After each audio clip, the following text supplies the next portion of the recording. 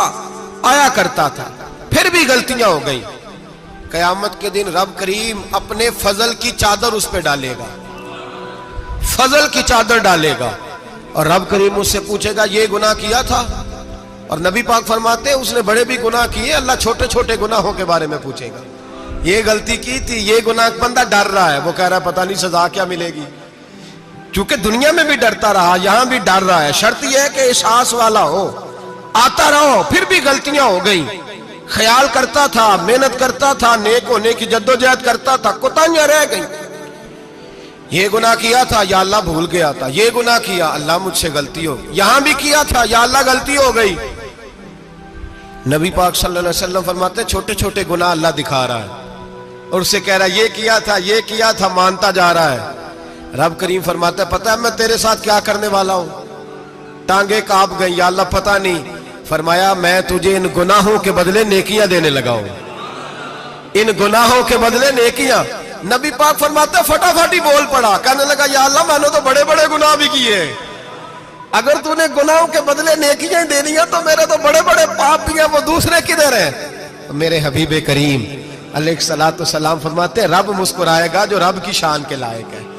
اللہ فرمائے گا تیرے دل میں احساس تھا، تو آیا کرتا تھا، تو توبہ کرتا تھا، تو میری بارگاہ ناز میں آتا تھا، پتہ تیرے اوپر چادر کیوں ڈالی ہے؟ یا اللہ نہیں، فرمایا میں تجھے اپنی رحمت کی چادر میں چھپا کے جنت میں داخل کرنا چاہتا ہوں۔ میرے بھائی تو آ تو صحیح،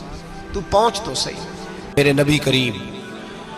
علیہ الصلوۃ والسلام نے ایک دن صحابہ سے پوچھا ایک بات تو بتاؤ، بخاری مسلم کی حدیث ہے، یا رسول اللہ پوچھئے۔ نبی پاک صلی اللہ علیہ وسلم نے فرمایا اگر کوئی آدمی صحرا میں سفر کر رہا ہو، بہت بڑا صحرا ہو، اونٹ پر اس کا سفر ہو اور اس نے اونٹ پر کھانے پینے کا سامان باندھا ہو، پیسے بھی رکھے ہو، پانی بھی رکھا ہو، تھک گیا سفر کرتا کرتا، درخت کی ایک ٹہنی کے ساتھ اونٹ کی نکیل باندھی اور درخت کے نیچے لیٹ گیا آرام کرنے کے لیے۔ اللہ کے حبیب فرماتے ہیں اچانک اس کی آنکھ لگ گئی، جب جاگا تو اس نے دیکھا کہ اونٹ تو غائب ہو گیا ہے، اب نہ کھانا ہے، نہ پانی ہے، نہ پیسے ہیں، اور صحرا بڑا لمبا ہے، پیدل سفر بھی نہیں کر سکتا۔ تھوڑا سا ڈھونڈا، پھر موت کا انتظار کرنے لگا، سوچنے لگا اب موت آئے گی، اب مر جاؤں گا۔ اللہ کے محبوب فرماتے ہیں تھوڑی دیر گزری، جب بالکل مایوس ہو گیا تھا تو اچانک نظر پڑی تو اونٹ اس کا سامنے کھڑا تھا۔ نبی پاک صحابہ سے پوچھتے ہیں بتاؤ، اس کی کل کائنات اجڑ گئی تھی، راز ضائع ہو گئی تھی، ہر شے لٹ گئی تھی، دوبارہ اسے مل گئی ہے، بتاؤ اسے کتنی خوشی ہوگی؟ صحابہ کہنے لگے یا رسول اللہ نئی زندگی مل گئی اس بندے کو، وہ ساری دنیا سے زیادہ راضی ہے۔ تو میرے کریم رسول صلی اللہ علیہ وسلم نے فرمایا رب کریم کا نافرمان بندہ جب اس کی بارگاہ میں آ کے توبہ کرتا ہے تو اللہ اس سے بھی زیادہ راضی ہو جاتا ہے۔ نافرمان جب آ کے کہتا ہے یا اللہ معاف کر دے، آئندہ نہیں کرتا، میں اللہ تو راضی ہو جاتا ہے۔ اور حبیب پاک علیہ السلام فرماتے ہیں وہ اتنا کریم ہے، جب بندہ اپنے رب سے صلح کر لیتا ہے، توبہ کر لیتا ہے، تو اللہ زمین کو کہتا تو بھول جا میرے بندے نے گناہ کیا ہی نہیں، آسمان سے کہتا تو بھول جا میرے بندے نے گناہ کیا ہی نہیں۔ پھر رب کریم